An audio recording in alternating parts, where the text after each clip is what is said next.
What's going on, guys? JPB Duel here. Hope you guys are enjoying your Thursday, and once again I would like to apologize for not being able to stream today. My Yu-Gi-Oh itself is buggy and my internet is buggy as well, but I reinstalled Yu-Gi-Oh 4 times today, but apparently I'm getting some errors that does not start up my Yu-Gi-Oh itself. So I hope you guys do understand. I'll resolve the errors maybe by the end of today. Maybe I could stream tomorrow. But with that being said, for today's game, before the video goes any further, what is this hand, bro? 2 nibs in my hand. Anyways, let's get on with the gameplay. So I am going second and my opponent is playing SwordSoul. He specials out the Ascendant of Thunder by paying 3k life points and then normals out Olion. Goes into the Crystron Hulk combo line. Activates the Crystron Hulk, chainlinks Olion, resolves. Olion gives him a token and Crystron Hulk will pull out a Jet Synchron from his deck onto the field. I try to Nibiru my opponent, and surprise, surprise, why would the opponent not have a cross out for the nib? So my opponent pretty much started with a perfect hand to negate my nib, and you guys will see on the turn change why I say he started with a pretty much perfect hand, because he'll negate my combo as well. He goes into the Aurora Dawn, gets the token. At this point, I'm hoping he doesn't go into Denlong, because Denlong will put on the field an Omnigate, with the Omnigate being the 9 pillars of Yanzing that Denlong searches. He goes into Denlong, searches for the 9 pillars of Yanzing, so that means he has 1 Omni on the field. He adjusts the level of the Denlong, that way he could go into Baron de Fleur. Baron de Fleur on the field is another Omni, and he gets the Yanzing monster, which is a Chiwen, on the field. That way he could activate the 9 pillars of Yanzing Omni on my turn. My opponent has 2 Omnis set on the field. How would I play through this? If you guys look at my hand, first of all, I need a starter card, right?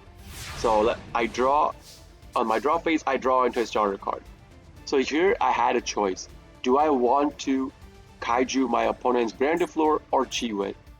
Chiwen, if it goes to the grave, will activate, put another Yanzing monster on the field. So I chose to Kaiju the Baron de Fleur, get it out of the field. Then my opponent instantly maxes me, because again, as I said, why not, right? Normal out my Lamseys, go into battle, kill off his Chiwen. Chiwen activates, gets another monster, Yanzing monster on the field, which is Jiao 2. So over here, this is not a misplay, okay? I did this deliberately, thinking that if I could get my opponent's Omni, which is the 9 pillars of Yanzing, out using my Raigeki, I could nib my opponent on my opponent's turn if he does go into a combo and push past 4 specials. So I use Raigeki, make him pop his 9 pillars of Yanzing, uses Omni, negate, return it back to my main deck, pop his own Yanzing, and then the 9 pillars is gone. So he does not have any negates on the field anymore.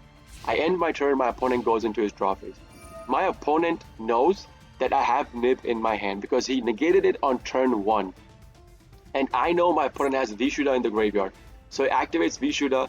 Now, if my opponent wants to OTK me this turn, if he drew into a combo starter card, he will have to push past 5 specials to OTK me. And if he pushes past 5 specials, I could nib him again. So I'm pretty safe, I'm pretty secure, and if he doesn't push past 5, he can't kill me this turn. So I'm pretty okay with the situation that I currently am in. My opponent activates Vishuddha to bounce my starter card back into my hand. We're okay with it. If he had killed off my starter card rather than bouncing my starter card, that would have been bad, because if I did not draw into a starter card, I would not be able to do anything on my next turn. So he gets Jet Synchron on the field by discarding the Forbidden Droplet that my opponent drew, and then using my Kaiju plus Jet Synchron goes into a level 9 Chao Feng.